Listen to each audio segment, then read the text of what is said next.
Yo, what is up everybody? Welcome back to another VIP video. As y'all can tell by the title, we are gonna be running DoorDash Driver app, and I'm probably just gonna focus on the driver app. There is a non-driver app, which is the regular app, but there's the driver app, which is not the regular app, which is what we're gonna be using.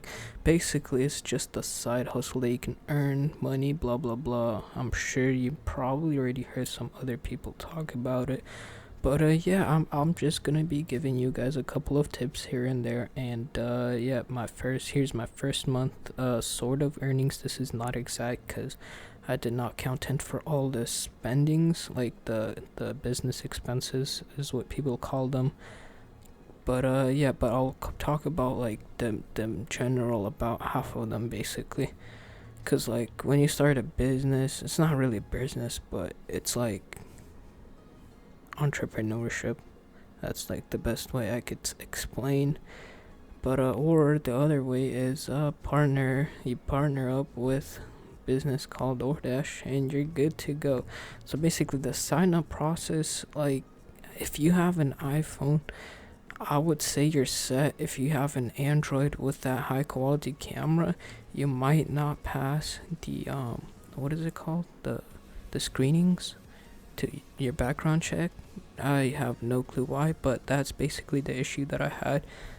But yeah, I mean, we're gonna hit a couple of clips where I am also just gonna be like talking about the process kind of thing, not just me just voice overing the clips like I am right now. But yeah, and one of those clips are gonna be starting in 3, 2, 1, go. Alright, yeah, I'm just making sure that like this order right here, I am gonna be delivering it, but for some reason the app says I'm not even at the location, even though literally I'm like right next to it. I don't know why they're saying that. I didn't even take it, like I'm not next to it.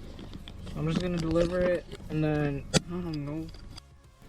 Alright, so basically like one of the tips is like basically like you kind of have to know the area, but if you don't, that's also kind of okay. Just keep in mind that there is like sketchy areas and stuff, and if you're like kind of small and like you're weak and you're like afraid of sketchy areas, this might not be the job for you. But you could, like, I don't know, best times for you I guess would be like summertime and like when it's sunny outside. So something like that. That's like probably the best scenario. But if that doesn't work, then you might as well search for a different job. I mean, this isn't really a job. This is more of a side hustle, like I already mentioned before. So yeah, and yeah, you know, the time lapses are pretty good. So if you like traveling, like this is kind of traveling. Yeah, like I don't know. You basically travel. You're mostly traveling inside your city, or you could go another city as well. So I mean, like it's not too bad if you're going on vacation somewhere and you're not knowing what you're gonna do and you don't want to spend too much money. You could just sign up for this thing. You do have to kind of stay active. Like I don't know why they say you could dash anytime. You could work on your own hours. You don't have to work every day. You kind of have to work once a month. I think you kind of have to keep your account active.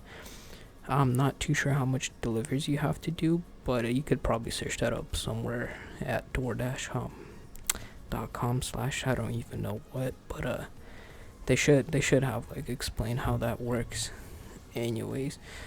So yeah, like another tip like is like raining days. Like if your car can handle rainy days, mine can, but you gotta be a little more careful, I guess, because the road is slippery. Like that's usually when the tips are a little bit higher, and snowy days, but my car cannot handle that. So yeah, for snowy days I probably recommend what an average Joe would, a pickup truck. Okay, maybe not a pickup truck because that thing eats gas, but like, you know, a Subaru WRX, if that's all-wheel drive. I'm not sure if that's all-wheel drive, but if it's an all-wheel drive, I was just kidding about Subaru WRX, but any all-wheel drive car or 4x4, like it should be good for like snow and rain. Just make sure you have the tires all set and all that, like winter tires or something like that. But I mean, you know, it's not too big of a problem, I guess. I'm just not too experienced with that. And yeah, basically if you're feeling like you're gonna be slipping off road, you might as well skip the terrible weather and like take a break and whatnot, but do like some more productive things. If that's video games like it is for me, you might as well do that. If that's editing like it is for me, you might as well do that. If that's eating a bunch of junk food, that's so much better than slipping off road and smacking into another car, you know what I mean? So I guess you can kind of tell where I'm trying to go with that. So go with another sort of tip, I guess. Like, so waiting time, basically when you're at the restaurant, or if you're picking up like what I am right here at Walmart, if they're kind of slow and if they don't have your food ready right away, usually you could just skip it, especially if it's like a smaller order. Like, I feel like under $10, like that's still maybe not too small, but if it takes more than 5 minutes, you might as well just skip it, you know. Sometimes the store knows that they're laid back kind of thing, like not really laid back, but they're kind of backed up, like they're taking their sweet time is what I'm trying to say, but they're not really taking their sweet time, they just have too much orders to do. And if they tell you that like 20 minutes, like, and like 30 minutes maybe, yeah, and you have like only $5 order, you might as well just skip it, and I'm pretty sure you'll find a better one. But that's not always the case if it's slow. Actually, no, that's usually not slow, because usually the slower times are at night times and morning times, I noticed. But it's just like there is too early in the morning that restaurants are not open and stores, and you're basically gonna be screwed. So on those days, you could just take like a little shorter, a little smaller like orders kind of thing. Just make sure you still profit, you know, and make sure you don't profit too little, because if you're profiting too little and you think that it's just a waste of time, you might as well not do it, you know what I mean? So the problem with DoorDash also, it's not really scalable business. Yeah, so basically what I'm trying to say is, if you can get good tips, like, you might as well do it. But if you don't get tips, you should probably not do it. If in your area there's no tips, like, it's really not worth it at all. You're gonna be spending probably way more on gas and all that, and insurance and maintenance and all that. Is just not worth it at all if there's no tips. But you can accept the no tippers.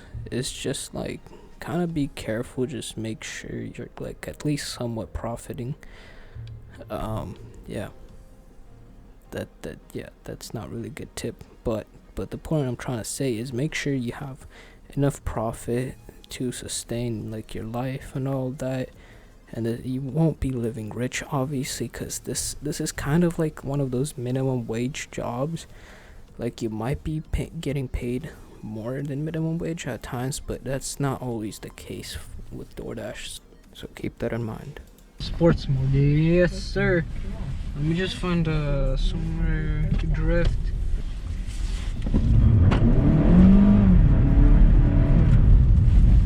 Take the next.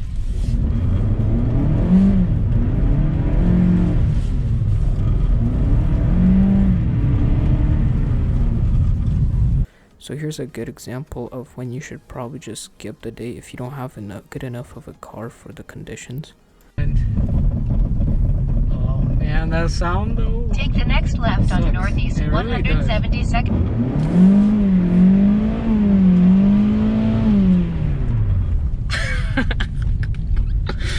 Am I stuck? I'm literally stuck right now.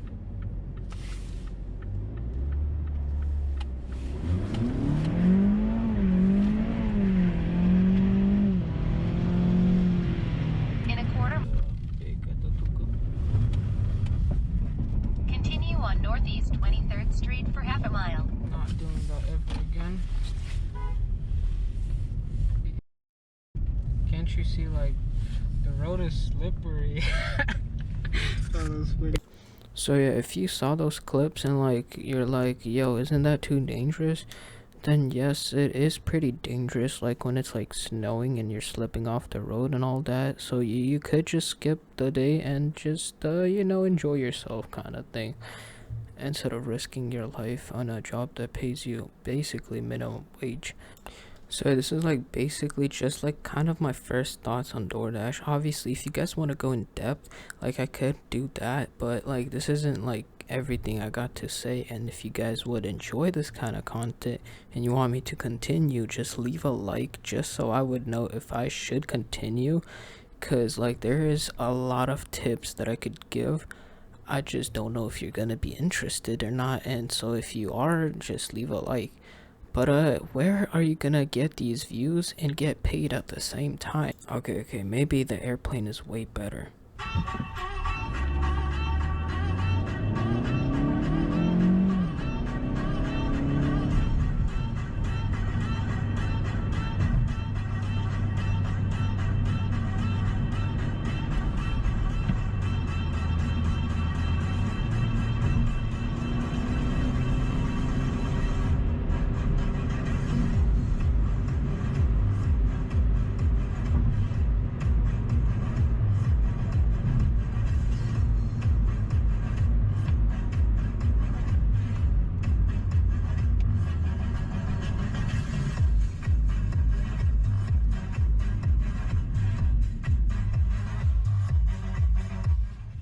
Jokes aside, I don't know where I'm at.